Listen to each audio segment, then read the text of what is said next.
Sir Heman. Thank you sa mga nandiyan guys. 21 tamsak. Thank you, thank you.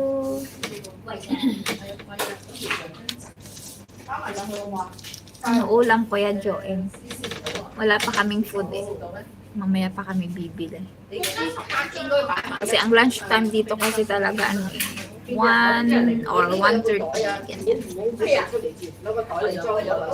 Sige lang, kain lang. Kain ng marami para ano, may energy.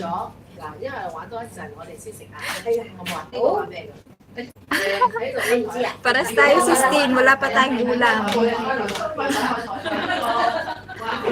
Mamaya pa kami bibili. Mamaya pa bibili ng ulam ang mga ano. Kasi nagmerienda. Thank you so much sa inyo dyan.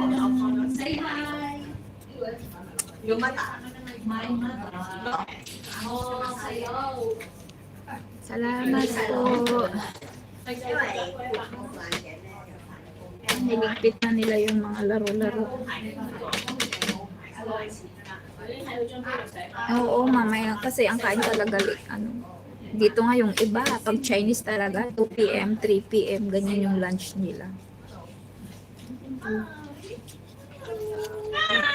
Wait.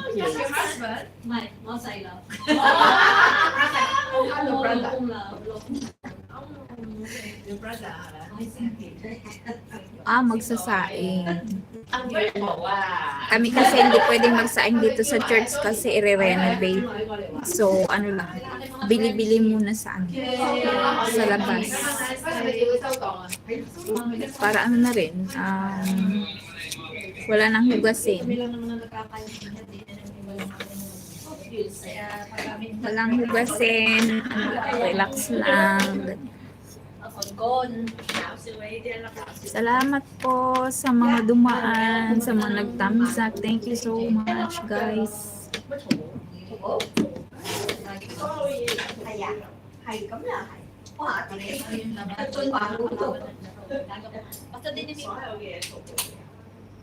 Ang init sa labas, ang maglakad.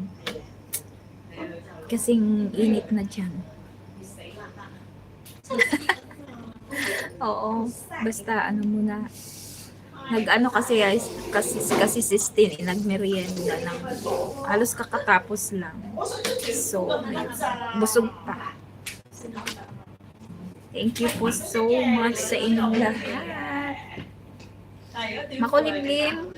Mabuti kung uulan. Sa amin gusto kong umulan kasi kailangan sa bukid. Dito po ako sa Hong Kong, sa Forky. Nasa ibang bansa ka din po ba?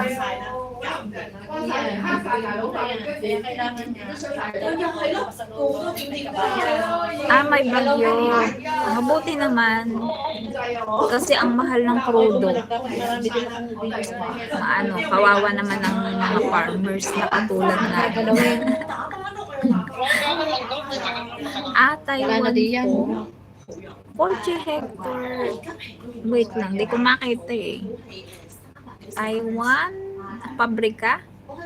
Rambutan na lang available.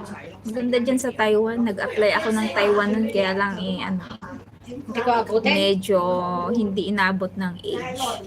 Gusto kasi nila yung medyo bata-bata. Yung